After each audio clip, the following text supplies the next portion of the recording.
All right, cool.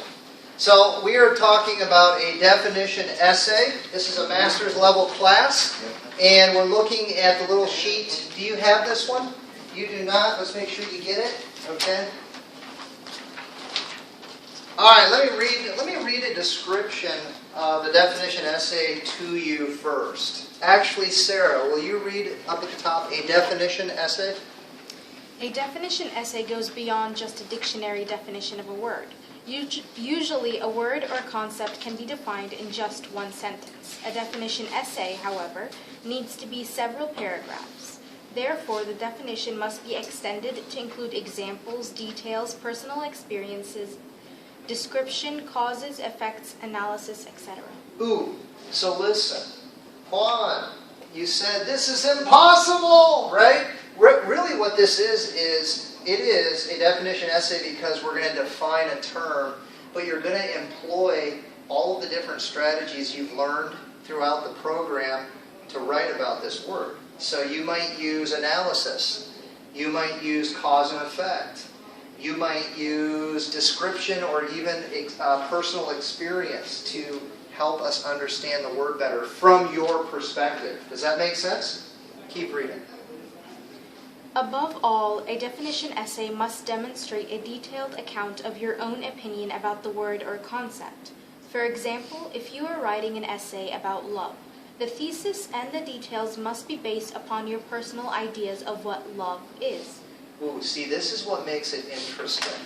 It's true, there's probably only one main there's more than one. Love is a complex word, but if we go to the dictionary, we're all going to find the same literal definition if we use the same dictionary, right?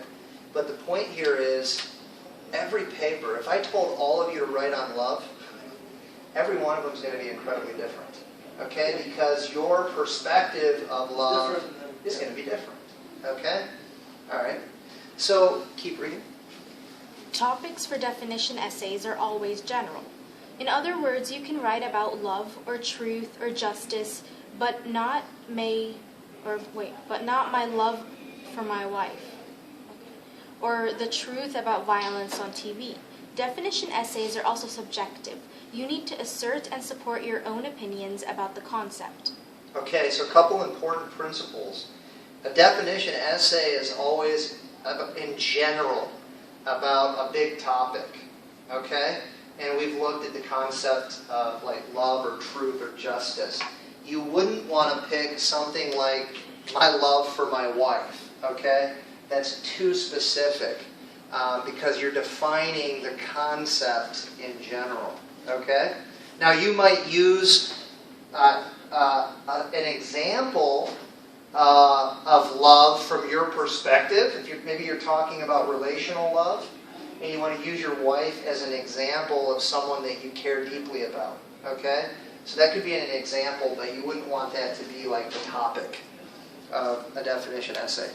All right, and to continue, definition essays have two basic parts. And this is, once you get this, it makes it simple because it gives you the backbone of the essay. All right, and I already talked about this a little bit. 2 parts, okay? Somebody tell me, what's part 1? Yes? The definition or direct explanation of the meaning. Good. There's a fancy word in English called denotation. All right? That equals direct explanation. Or another way to put it, the definition, the literal definition of the word. Okay?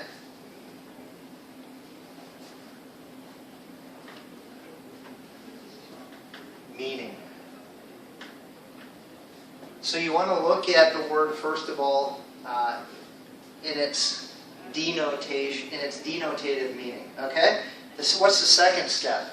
The connotation or the ideas that the word implies or includes. Good. Connotation is just another fancy word for implied meaning. And boy, I got to tell you, I think it's one of the things that makes English interesting. The same word can be used in a variety of ways in different contexts. And that makes English interesting, okay? So one is literal, one is implied meaning or connotation, okay? For example, you may say that love means an affection for a person or thing. Okay, is that denotative or connotative? Denotation. That's a nice, just a literal definition, right? An affection for a person or thing, that defines love. Literally, denotatively. However, what does the word love imply? Does it imply loyalty, dedication, gift-giving, sexual passion? All of these are connotative meanings of the word. Okay? Do any of these not mean love for you? You can check in a thesaurus for words of similar meanings that may show connotation. Everybody know what a thesaurus is? Thesaurus. What's a thesaurus? It is not an animal. Can somebody tell me what is a thesaurus? Anybody? Yeah, what do you think? It's basically when you search a word and it gives you the synonyms and the antonyms. Yes, that's exactly right. It's like a dictionary, but it's specific for finding antonyms and synonyms. If you look in a dictionary, if you look a word up, it will usually have a section underneath the definitions and the examples. And these dictionaries in particular, welcome. How are you? Good. Have a seat wherever you would like. Maybe over here. Yeah. Okay. Cool. You'll see a thesaurus section. If you guys, can you pull one of those dictionaries out right there for me? So if you turn to any word in here, usually at the end, and the thing I don't like about these is it doesn't give you a thesaurus entry for every word, but you'll notice the little blue boxes, it says thesaurus. For example, frost. Okay, and then it gives you thesaurus. So it's going to give you synonyms and antonyms. Snow, snowflakes, sleet, slush. Hugely helpful when you're writing. The nice thing is with word processors, if you're using Word, you can highlight the word and right-click on it, and it will bring up a dictionary, and it'll also have a synonym button. If you click on that, it'll show you other words that you can use. Super helpful when you're paraphrasing. All right, when you're paraphrasing something to stick in a research paper or whatever. That's what that's all about. Okay. Topics for a definition essay. Listen, there are 3 different kinds of topics that can be used to write this kind of an essay. Number 1, all right, these are possible topics.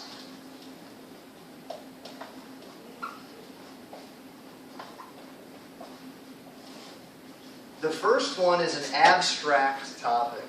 All right, does everybody remember what abstract means? Is abstract something right in front of me or something elusive and hard to see? Hard to see. Yeah. All right. Abstract topics. Another way to say that is maybe an adjective. So adjectives define things. They describe nouns, right? Sometimes it's hard to put your finger on it exactly. You guys see this list here? I'll just give you a couple examples. A lot of times character qualities are considered abstract, like truth, like what else you got for me? Justice. Justice. Self-confidence. Sensitivity. Because it's self-confidence. Sensitivity. There you go. Sensitivity, and we on and on. And they have a list of them here for you. So I could have you write a paper and I just put a word up there. Truth. Justice. Okay? A second kind of a topic, if you turn the page real quick, and this one's kind of fun.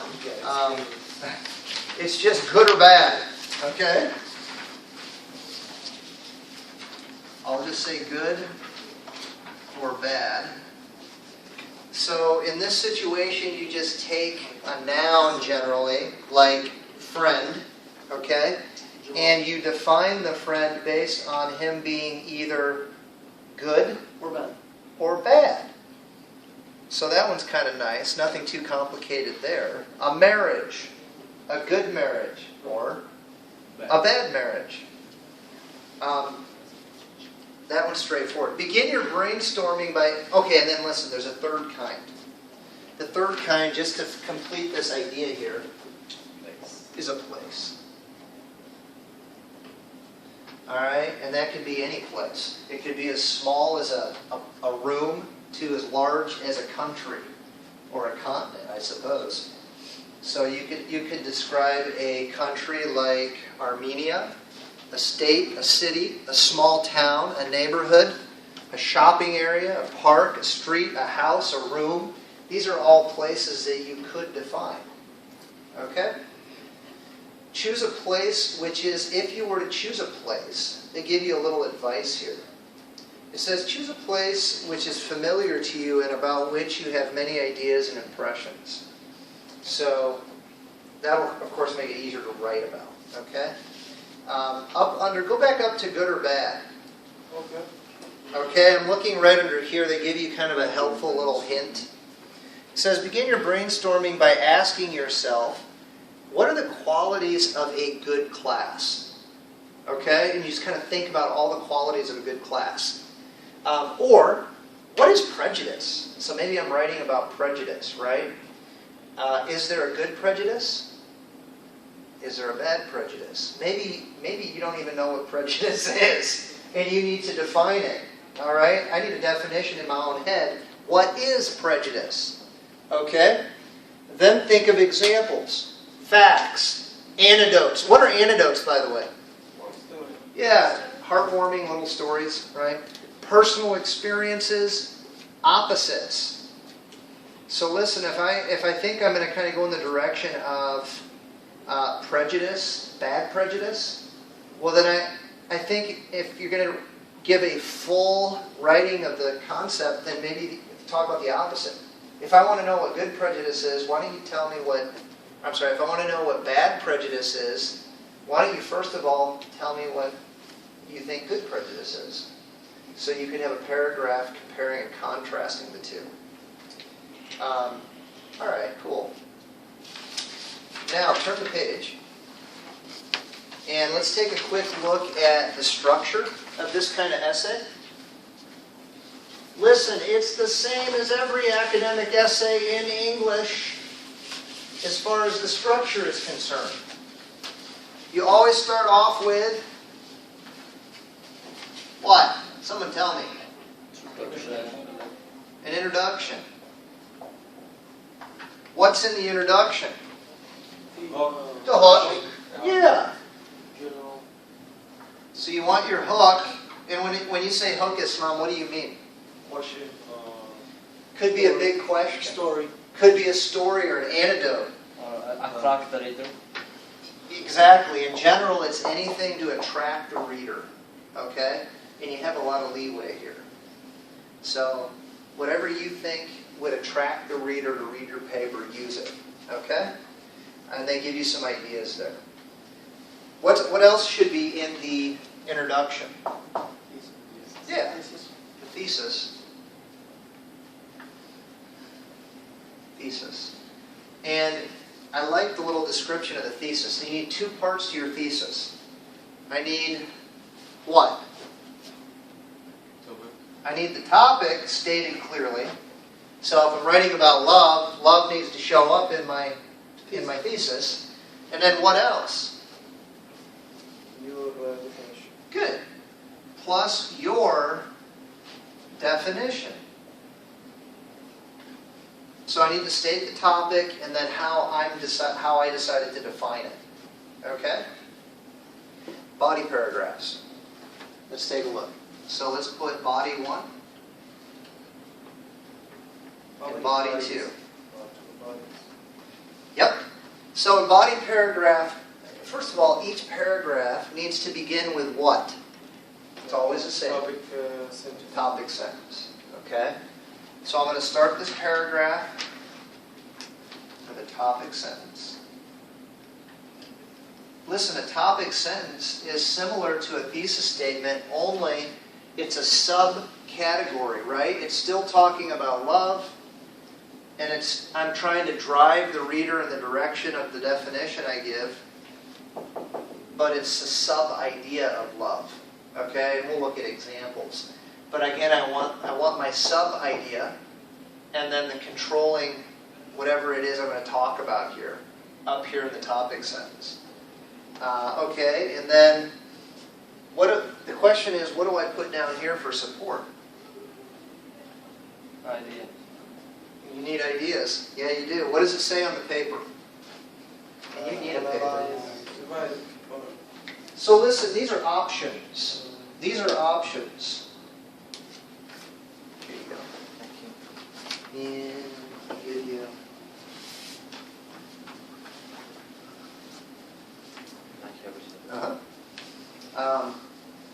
You don't need to use all of these, but you should use at least one of these, okay? So you can first of all analyze. What does that mean? Divide what? Two parts and divide one each part. And give the definition of each part. There you go. Yeah. So when you analyze something, you break it down into its smallest parts, and then you define each part, right? You could compare.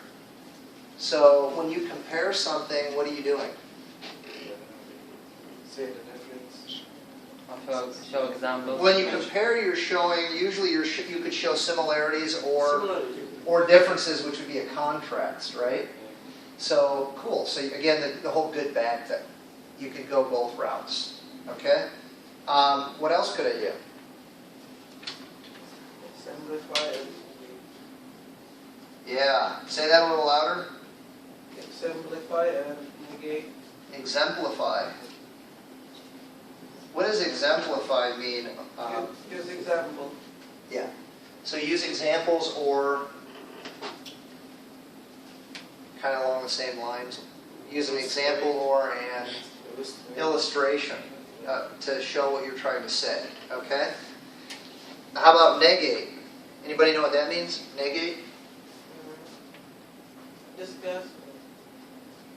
I mean, you're discussing something, but when I negate something,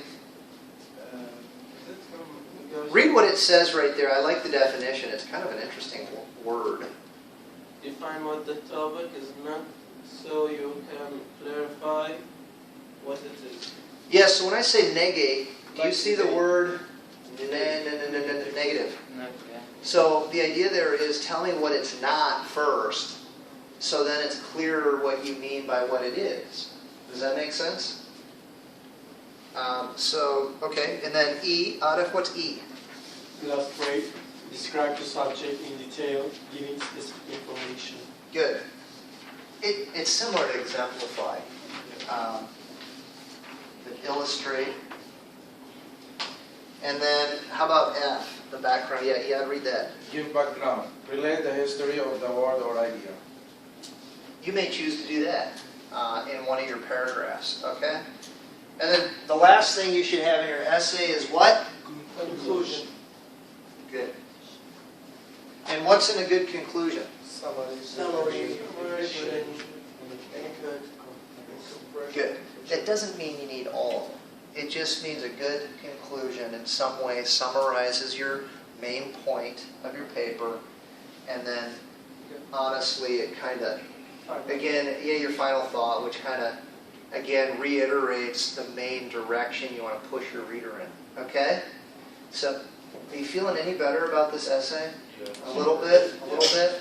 Alright, cool. Hey, here's what I want to do.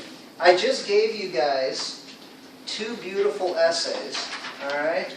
You see this piece of paper? Yeah. Alright. I like these 2 essays. Definition essay, example 1. So remember on the sheet we just looked at, example 1, it's this right here, an abstract topic. Okay? So in this essay, in this definition essay, it's written about an abstract topic. Yes. So, Eod's looking at me and saying, what in the world does that word mean? And I'm glad. Here's what's really cool.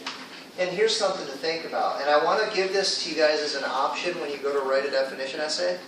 Think of a word in your language that has no direct translation into English. That's interesting. So, yeah. So you have words in your language that mean nothing to me as an American because there's no direct translation. I got it. It's Japanese word. There you go. So listen, I'm going to have, does somebody feel comfortable reading? All right, cool. Let's do this so that we get a lot of people reading. I want you to get into groups of 2 or 3, and I want you to read the essay out loud. Okay? Keeping in mind, it's an example of a definition essay using an abstract topic. Okay? Read it together and see. Just notice how they created the essay. Take a few minutes. Take 15 or 20 minutes.